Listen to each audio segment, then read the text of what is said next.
ઓમ નમઃ સદેભ્યઃ. ઓમ નમઃ સદેભ્યઃ. ઓમ નમઃ સદેભ્યઃ.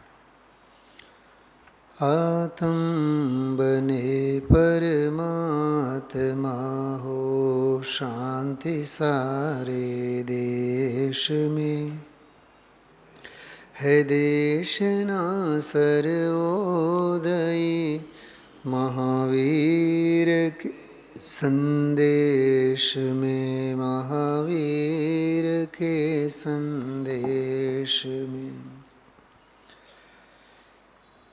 મુક્તિનો માર્ગ જીન માર્ગ છે.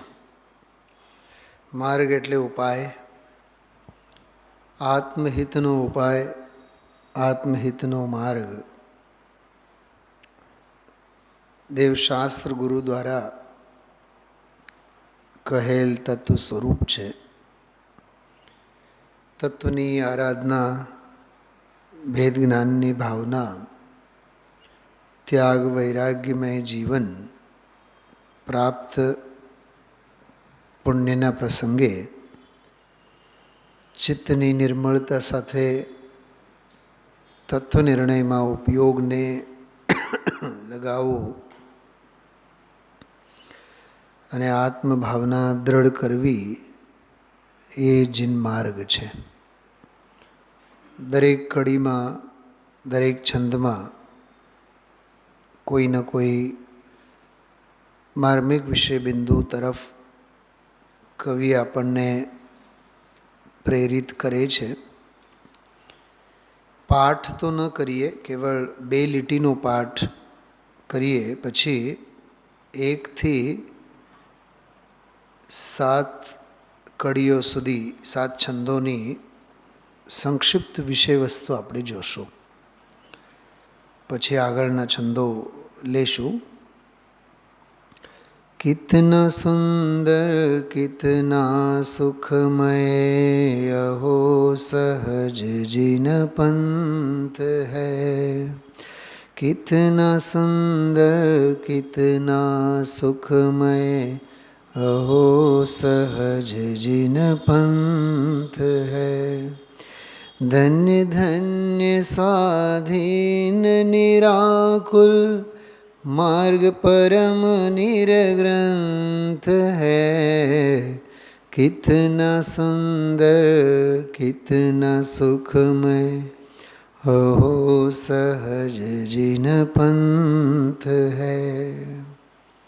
પહેલી કડીમાં સર્વજ્ઞ ભગવાન ધર્મપિતા તરીકે એમનો ઉલ્લેખ, મા જીનવાણીને તત્વના શુભ મર્મ બતાવનારી મા તરીકે ઉલ્લેખ કર્યા. અને જેમ ગુરુ શિષ્યોને આંગળી પકડીને શીખવાડે, એમ નિર્ગ્રંથ જ્ઞાની ગુરુ એ ભવ્ય જીવોની આંગળી પકડીને એમને માર્ગે લઈ જનારા છે. તો માતા, પિતા અને ગુરુ ત્રણેયની સરસ કલ્પના આમાં કરી. બીજી કડીમાં દેવશાસ્ત્ર ગુરુની શ્રદ્ધા વ્યવહારે સમકિતનો સોપાન છે, પગથિયો છે. મહાભાગ્યે આવો અવસર મળેલ છે તો આપણને તત્વની ઓળખાણ કરવી જોઈએ એવી પ્રેરણામાં આપી છે. પર પ્રત્યે, સંયોગો પ્રત્યે, દેહ પ્રત્યે જે પ્રીતિ છે, રાગ છે, અનુરાગ છે, એ નિયમથી દુઃખદાયી છે એવી વાત એમાં કરી. ત્રીજી કડીમાં ખૂબ જ માર્મિક પ્રેરણા છે. તત્વ નિર્ણયમાં ઉપયોગને લગાવવો એ સૌથી પહેલામાં પહેલો પુરુષાર્થ છે. આજે વચનામૃત ઉપરના અમૃત પ્રવચનમાં ગુરુદેવ શ્રી લગભગ 4-6 વખત એવું બોલી ગયા. દૃષ્ટિ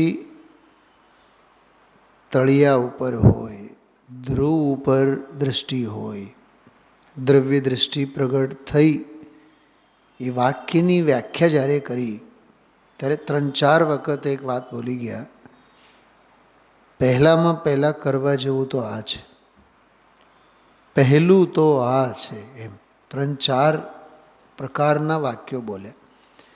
એટલે ધ્રુવ સ્વભાવની દૃષ્ટિ જ મૂળ કર્તવ્ય છે. તો તત્વનિર્ણયમાં ઉપયોગને લગાવો એ પહેલામાં પહેલો પુરુષાર્થ છે. તત્વ વિચાર સહિત પ્રાણી જ પરમાર્થને સમજી શકે છે. જો બીજી લીટીમાં તત્વ વિચાર સહિત પ્રાણી, તત્વ વિચાર જેને નથી એનો તો આમાં પ્રવેશ જ નથી. ટોડરમલજી સાહેબે પણ મોક્ષના પ્રકાશકમાં એક પ્રકરણમાં લખ્યું છે, દેખો તત્વ વિચાર કી મહિમા. એમાં તત્વ વિચાર સહિત જીવ જ પરમાર્થને સમજી શકે છે. ભેદ જ્ઞાન કરો અને સ્વાનુભવ કરો, એનાથી અનંત સુખની પ્રાપ્તિ થાય, એવી સરસ વાત કરી. ચોથી કડીમાં ભેદ જ્ઞાન, જ્ઞાનાભ્યાસ, અભિક્ષણ જ્ઞાનોપયોગ, સ્વાધ્યાયની પ્રેરણા છે, એમ સમજો. ભેદ જ્ઞાનની પ્રેરણા, જ્ઞાનાભ્યાસ, સ્વાધ્યાય, આગમ અધ્યાત્મનો અવલોકન કરવો જોઈએ. વિષય કષાયોના ત્યાગી બનીએ એવી પ્રેરણા આપી છે. કરોડો ઉપાય બને, પણ હે ભવ્યજીવો, કરોડો ઉપાય અપનાવીને ત્યાગ વૈરાગ્યને સંયમમાં પોતાના ચિત્તને પરોવો, એવી સરસ પ્રેરણા આપી છે. એના વડે જ પરમાનંદની પ્રાપ્તિ થાય. અને પછી કીધું દેખો જ્ઞાની સંત હૈ. ટૂંકમાં આવા અનુભવના માર્ગે ગયેલા બધા આદર્શ મહાપુરુષો છે, એમનો હવાલો આપ્યો. 5મી કડીમાં બહુ સરસ વાત કરી.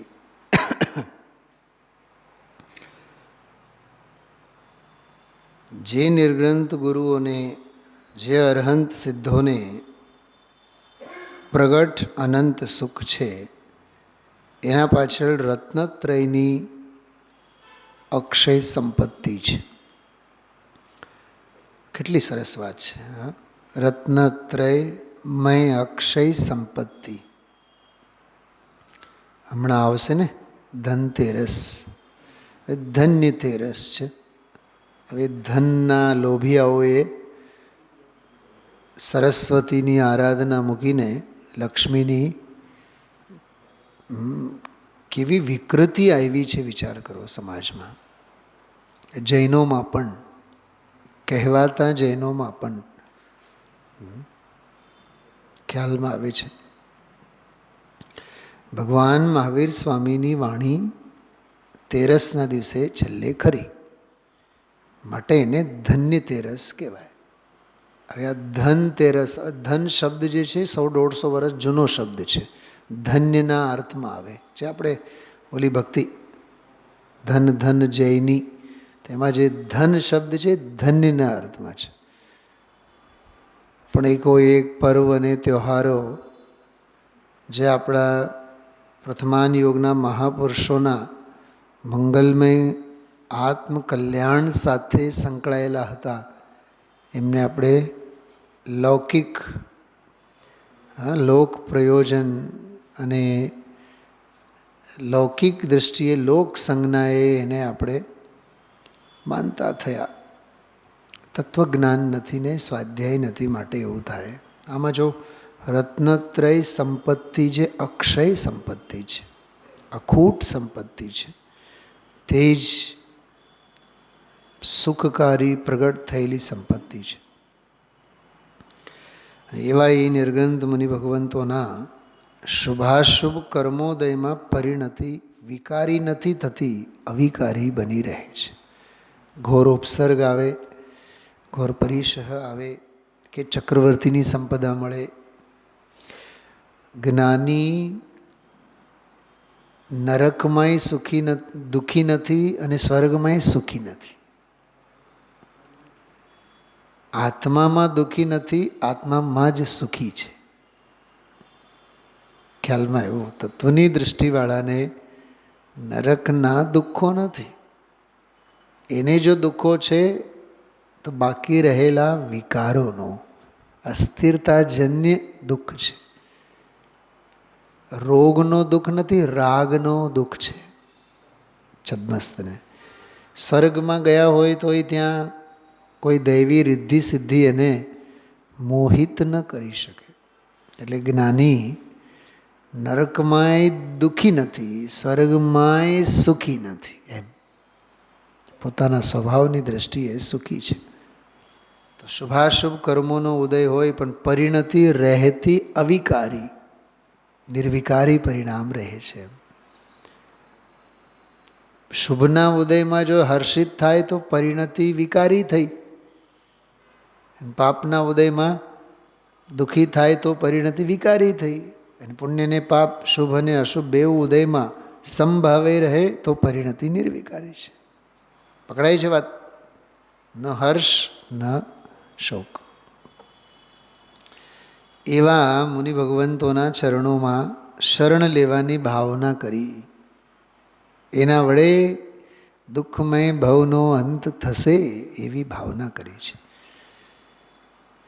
પછીના છઠ્ઠા છંદમાં તો ક્ષમા ભાવ, દોષો પ્રતિ હજો, ક્ષોભ ન હજો ચિત્તમાં. ક્ષોભ એટલે ઉચાટ, રાગદ્વેષ, કષાય ભાવ. સંતા ભાવની આરાધના રહો, ચિત્ત મારું ક્યાંય ડગે નહીં. બોલો આ કેવી આમ ધ્યાનનો અભ્યાસ, ધ્યાનનો તત્વજ્ઞાન આવો હોય. 50 વર્ષ થયા હોય સ્વાધ્યાય કરતાં કરતાં, તો એ પ્રશ્ન હજી આવો જ ઊભો હોય, પરિણામ શાંત કેમ નથી? ગુસ્સો કેમ આવે છે? આ જો क्षमा भाव हो दोषों के प्रति, क्षोभ नहीं किंचित आवे, समता भाव आराधन से निज चित्त नहीं डिगने पावे. मारू चित्त डगे नहीं, અડગ મનના માનવી. એવી સરસ પ્રેરણા આપે આમાં. હૃદયમાં હંમેશા વિરાજમાન રહો. કોણ? કે મંગલમય ભગવંત. એમનો આદર્શ હૃદય વિશે બની રહો. 7મો છંદ, નિશંક અને નિરપેક્ષ પરિણતિ થાવ, આરાધનામાં લગી રહે, પાપના ઉદયમાં ક્લેશિત ન થાવ. जिन भक्तिમાં, जिन ભાવનામાં, આત્મભાવનામાં બની રહે, પુણ્યોદયમાં પણ અટકે નહીં ક્યાંય. મહાન સાધ્ય જે છે તે મને હંમેશા દેખાય એવી ભાવના કરી. 7 કડી છે આ, બરાબર? 7 છંદો, 8, 9, 10 અહીં સુધી આપણે પહોંચશું. 3 છંદો લેશું. हो पुरुषार्थ परलक्षी वृत्ति आकर, शिव साधन में विघ्न करे, शिव साधन में विघ्न करे. બહુ સરસ વાત છે આ. જો છઠ્ઠા છંદમાં આપણે ક્ષોભ ન થાવ, સમતા ભાવ રહો, આવી વાત કરી. 7મા છંદમાં નિશંક રહો, નિરપેક્ષ પરિણતિ રહો, આરાધના में મન લાગી રહો, પાપના ઉદયમાં ક્લેશ ન થાવ, પુણ્યના ઉદયમાં અટકી ન જાઓ, એવી ભાવના ભાઈ. હવે એનો જ સરવાળો છે આ. કેમ કે પાપના ઉદયમાં અને પુણ્યના ઉદયમાં જેટલા પરિણામો છે બધા પરલક્ષી પરિણામ છે. એટલે આ કડીમાં એમ કહે છે, પરલક્ષી વૃત્તિ હિ આકર. જેટલી પરલક્ષી વૃત્તિ છે તે જ શિવ સાધનમાં વિઘ્ન કરે. કર્મો નડતા નથી. બુધ કે ગુરુ કે શુક્ર ગ્રહ નડતા નથી. એટલે ગ્રહવાળી વીંટી પહેરવાની કંઈ જરૂર નથી. લાલ, પીળા અને નીળા. હા, એમાંય પછી જ્યોતિષીઓ એસ્ટ્રોલોજરો દે મારે. તમારી જન્મ કુંડળીમાં તમારી રાશિ આ છે, તમને તો બાદામી કલરનો, દાડમ કલરનો, લાલ રંગનો જ નગ તમારે પહેરવું જોઈએ. સાહેબ કેટલો ખર્ચો થશે? 50,000 થશે. કૃપાળુદેવ જેમ કહે ને કે લૂંટનારા તો બેઠા જ છે, કુગુરુ તો આને લૂંટે જ છે.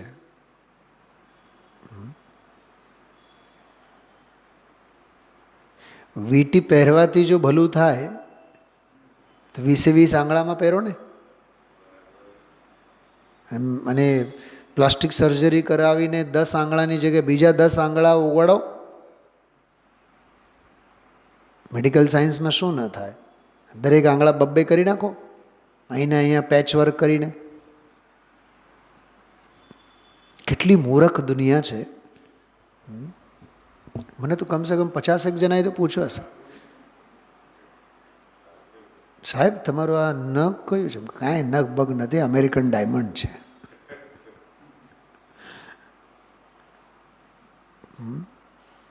ગાંડાઓના ગામ કંઈ જુદા વસેલા હોતા નથી.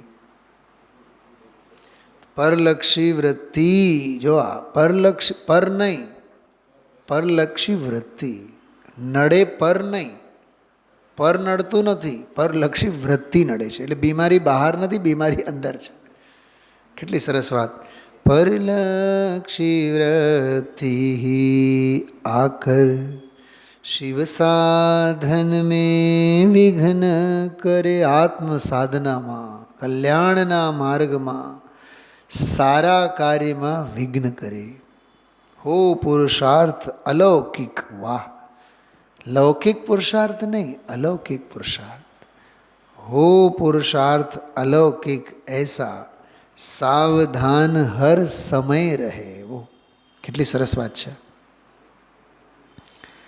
બહુ માર્મિક પંક્તિ છે. હર સમય સાવધાન, સાવધાની હટી દુર્ઘટના ઘટી. ખ્યાલમાં આવે છે, બનતા વાર લાગે, બગડતા પળ નહીં લાગે. આ ઇમારત બનતા વર્ષો લાગે, પાડતા કેટલી વાર લાગે. હો પુરુષાર્થ અલૌકિક ऐसा. અલૌકિક પુરુષાર્થ, હા, વિશેષણ યાદ રાખજો. લૌકિક પુરુષાર્થ નહીં. સાંભળવાનો પુરુષાર્થ લૌકિક પુરુષાર્થ છે, સમજવાનો પુરુષાર્થ અલૌકિક પુરુષાર્થ છે.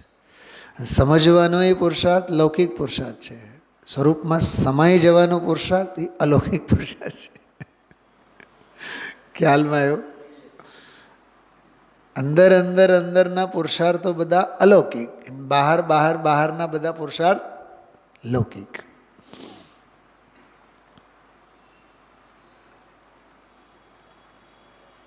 સમજો બેંકમાંથી આપણે 50,000 રૂપિયા લાવ્યા, ₹1,00,000 લાવ્યા, તો ઝાંપો ખોલીને આંગણે આપણે ફેંકી દેવાનું. આપણું ઘર જ છે નહીં, ઝાંપાનો અંદરનો ભાગ. નહીં નહીં નહીં, ઝાંપા આગળ ક્યાંય મુકાય? અંદર. અંદર એટલે ક્યાં? ઘરના બારણા ખોલીને બારણામાં અંદર ઘા કરો કે નહીં? નહીં નહીં નહીં નહીં નહીં. અંદર કબાટમાં, તો કબાટ ખોલો, કબાટમાં ગમે ત્યાં ઘા કરો કે નહીં? નહીં નહીં નહીં. કબાટમાં વળી પાછા લોકર, તો લોકરમાં એમને એમ રાખી દેશો કે નહીં? એમાં બરાબર પર્સમાં, પોકેટમાં, અંદર ચોરખાનામાં વળી પાછા એના માટે વળી પાછો તાળો જુદો. ચોરખાનામાં, ચોરખાનો એ લોકરમાં, લોકર કબાટમાં, કબાટ બેડરૂમમાં, બેડરૂમ ઘરમાં, ઘર મકાનમાં, મકાન આંગણા અને ઝાંપાની અંદર. કેટલા તાળા! તો અંદર અંદર અંદરના એ ખાના અને બહાર બહારના બહારના એ બધા અસુરક્ષિત સ્થાન છે. ખ્યાલમાં આવ્યો? બહુ સરસ. પુરુષાર્થ અલૌકિક, બહુ સરસ શબ્દ છે આ. લૌકિક પુરુષાર્થ નહીં, અલૌકિક પુરુષાર્થ. સ્માર્ટ વર્ક કહીએ ને એમ, અલૌકિક પુરુષાર્થ. હો પુરુષાર્થ અલૌકિક ऐसा સાવધાન હર સમય રહે. એક બીજી વાત યાદ આવી, કોઈ પણ પુણ્ય અપૂર્વ નથી. વ્રતના, સંયમના, તત્વ સાંભળવાના, પૂજા પાઠના, દયાદાન ધર્મના કોઈ પુરુષાર્થ, કોઈ ક્રિયા અપૂર્વ નથી, કોઈ પુણ્ય અપૂર્વ નથી. અપૂર્વ તો પવિત્રતા છે, વીતરાગતા અપૂર્વ છે, અલૌકિક તો એ છે. બાકી પૂજા પાઠ ગાવું આ બધું કંઈ અપૂર્વ નથી. આ લૌકિક છે, બધું લોક પરિચિત છે. એમ ખ્યાલમાં આવ્યું? હા, જેમ આખી જિંદગી બસમાં જ પ્રવાસ કર્યા હોય, કોક વાર પહેલી વાર જ્યારે ટ્રેનમાં બેઠા હોય ત્યારે આમ ઓહો હો થાય. જિંદગી ટ્રેનના સફરમાં જ કાઢી હોય, જિંદગીમાં એક વખત ફ્લાઇટમાં બેઠા હોય ને એમ થાય કે ઓહો હો. તો અપૂર્વતા સમજાય છે. હા, એનું જે આકર્ષણ અને વિશેષતા. એમ લૌકિક પુરુષાર્થ તો બધાએ કરે. જો પાપનું ભણતર કોણ નથી કરતા? બધાએ કરે. હા, મોટા થઈને લગ્ન કોણ નથી કરતા? બધાએ કરે. બાળકો કોને નથી થતા? બધાએ નહીં થાય. બાળકોને કોણ નથી ભણાવતા? મા બાપ બધાએ ભણાવે. મોટા કરીને એમને રળતા કોણ નથી કરતા? કે બધાએ કરે. ગાડી બંગલા કોણ નથી લેતા? બધાએ લે. પૈસા પાછળ કોણ ઘેલા ગાંડા નથી? બધાએ છે. તો લૌકિક પુરુષાર્થ તો બધાએ જ કરે છે ને. ભોગના માર્ગે કોણ નથી? કે બધાએ છે. યોગ અને સમાધિના માર્ગે કે બહુ ઓછા છે. એ અલૌકિક પુરુષાર્થ છે. આત્માના અહિતના માર્ગે તો દુનિયા જ છે, પણ આત્મહિતના માર્ગે આવે. આજે આવ્યો હતો ને હિતોપદેશ, હિતનો ઉપદેશ, એમ અહીંયા કહે છે અલૌકિક પુરુષાર્થ. हो पुरुषार्थ अलौकिक ऐसा, सावधान हर समय रहे, सावधान हर समय रहे, नहीं दीनता नहीं निराशा, आत्मशक्ति अनंत है. वाह, કેવી સરસ વાત. નહીં દીનતા નહીં નિરાશા, નમાલાપણું નહીં, નિર્વીર્યપણું નહીં.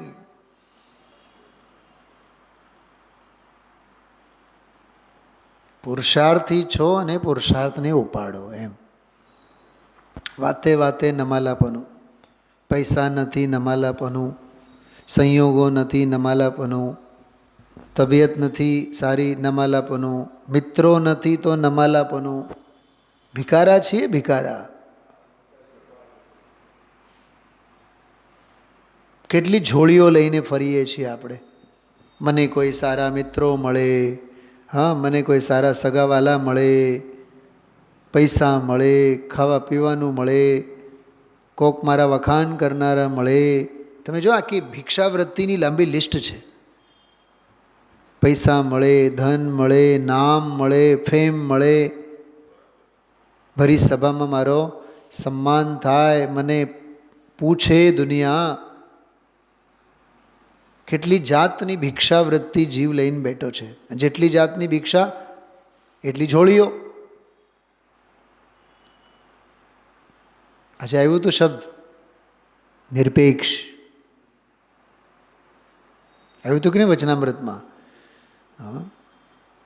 ધ્રુવ સ્વભાવને કોઈની અપેક્ષા નથી, રાગની અપેક્ષા નથી, શુભ રાગની પણ અપેક્ષા નથી. અહીંયા આ સભામાં સાંભળતી વખતે અમૃત જેવું લાગે ને, પણ અહીંથી બહાર ગયા બાદ દીકરો માનતો જ નથી, નોકરો સાંભળતા જ નથી.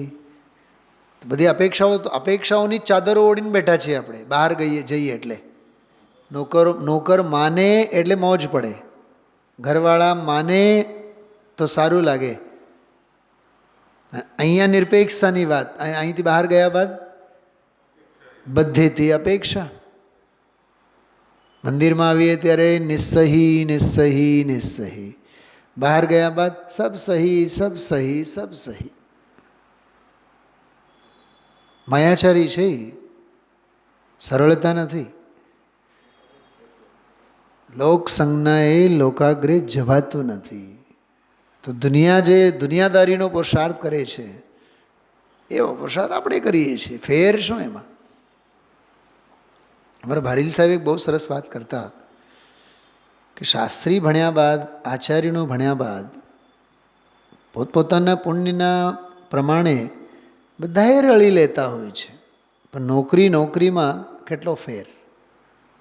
કોઈક એક જેસલમેર અને પાકિસ્તાનની બાઉન્ડ્રી ઉપર જઈને ત્યાં નોકરી કરે, અનેક મુમુક્ષુ સમાજની સાથે, સ્વાધ્યાય પદ્ધતિ પરંપરાની સાથે, આરાધના સાથે કરે, મળે તો એને પણ ભાગ્ય પ્રમાણે જ ને. બિલીપત્ર હોય ને, બિલીપત્ર, ગમે તેટલો વરસાદ આવે, રોજ 500 ઇંચનો વરસાદ ખાબકે આખા ચોમાસામાં, તો એ બિલીપત્રને પાંદડા કેટલા હોય? 3 જ હોય ને, ચોથો પાંદડો નહીં ઉગે એમાં. સમય સે પહેલે ભાગ્ય સે અધિક મળવાનું કાંઈ નથી.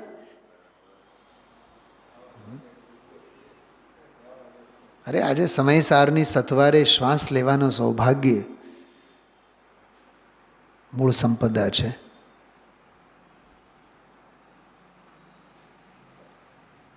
અને મૂળ વાત તો એટલી જ, ભોગવી કેટલા શકવાના, લઈ જવાની સગવડતા કેટલી. ખ્યાલમાં આવે છે, બહુ સમજવા જેવું છે. તો લૌકિક પુરુષાર્થ નહીં, લોક પ્રવાહમાં નહીં વહેવાનું, અલૌકિક પુરુષાર્થ.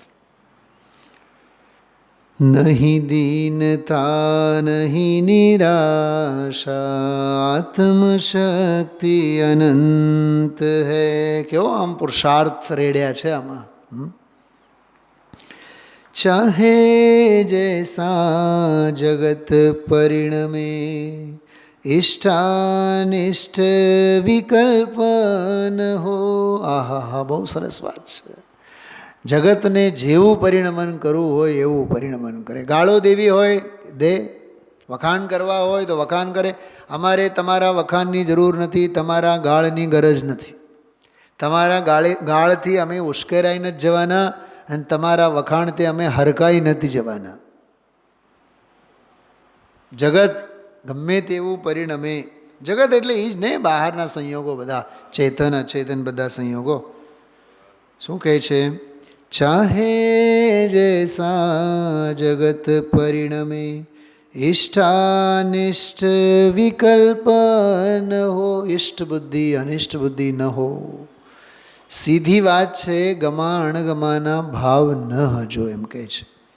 એસા સુંદર મિલા સમાગમ, અબ મિથ્યા સંકલ્પ ન હો. વાહ! સંકલ્પ શુભ હજો, મિથ્યા નહીં. સમ્યક સંકલ્પ કરીએ કે અમે આત્મકલ્યાણ કરીને જ જંપીશું. મિથ્યા સંકલ્પ નહીં, કશાયના સંકલ્પો નહીં. શાંત ભાવ હો પ્રત્યક્ષ ભાસે. વાહ! શાંત ભાવ રહે, મિટે કશાય દુરંત હૈ. આવી બધી મારી કશાયો પણ મટી જાઓ એવી ભાવના એમાં કરી છે. એક કડી લેશું, 10મી. યહી ભાવના પ્રભો સ્વપ્ન મેં વિરાધના રંચન હોવા. તત્વની વિરાધના મારાથી ન હજો, સ્વપ્નમાં પણ એમ. સત્ય સરલ પરિણામ રહે નિત. વાહ! સત્ય પરિણામો રહે, સરળ પરિણામો રહે. મન મેં કોઈ પ્રપંચ નહીં. વાહ!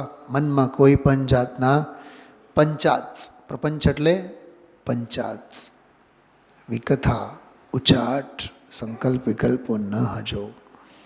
વિષય કષાયારંભ રહિત, આનંદમય પદ નિર્ગ્રંથ હૈ. વાહ! નિરારંભી એવો નિર્ગ્રંથ પંથ હજો.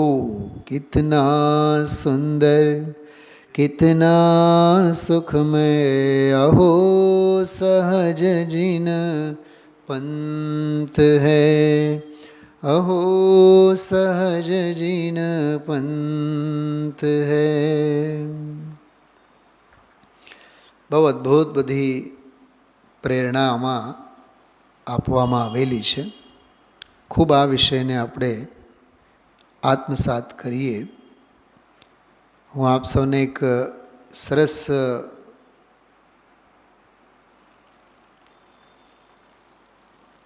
એક કાવ્ય પંક્તિ છે, બહુ સરસ. એમાં કવિ કહે છે, કેટલો આમ પોતાનો આત્મપુરુષાર્થ અપ્રતિહત ભાવે આપણો હોવો જોઈએ. કાવ્યનું નામ છે લોગ હૈના, એમ લોકો છે ને એમ કાવ્યનું હેડિંગ છે લોગ હૈના. સાંભળજો, કવિ કહે છે, તું અપની ખૂબિયા ઢૂંઢ, તું અપની ખૂબિયા ઢૂંઢ, કમિयां નિકાલને કે लिए लोग हैं ना. ખામીઓ શોધવા માટે દુનિયા તો છે જ. અગર રખના ही है कदम तो आगे रख, अगर रखना ही है कदम तो आगे रख, पीछे टांग खींचने के लिए लोग हैं ना. ટાંગા ખેંચવા માટે તો લોકો છે જ, તારે વધુ હોય તો આગળ વધ. સપને દેખને ही है तो ऊंचे देख, सपने देखने ही हैं तो ऊंचे देख, नीचा दिखाने के लिए लोग हैं ना. दुनिया છે જ. अपने अंदर जुनून की चिंगारी भड़का, अपने अंदर जुनून की चिंगारी भड़का, जलने के लिए तो लोग हैं ना. એ તો બળીને ભળતા થવા માટે તો લોકો છે જ. અગર બનાની હૈ તો યાદે બના, એટલે અલૌકિક પુરુષાર્થની વાત આવી ને, કંઈક એવો અલૌકિક પુરુષાર્થ કરે એમ. બાતે બનાને કે લીએ તો લોગ હૈ ના, વાતોના વડા ખાનારા તો લોકો તો છે જ. એટલે તું કંઈક અલગારી જીવન જીવ એમ, કંઈક તારું વ્યક્તિત્વનું નિર્માણ તત્વ સભર, ભેદ જ્ઞાન સભર કર. સંસારના માર્ગે તો વિશ્વ છે, તું સમય સારના માર્ગે આવો. ભોગના માર્ગે તો આખી દુનિયા જ છે, યોગ અને સમાધિના માર્ગે તું આવો. એવો અલૌકિક પુરુષાર્થની પ્રેરણા આમાં આપી છે. ઓમ નમઃ સિદ્ધેભ્યઃ.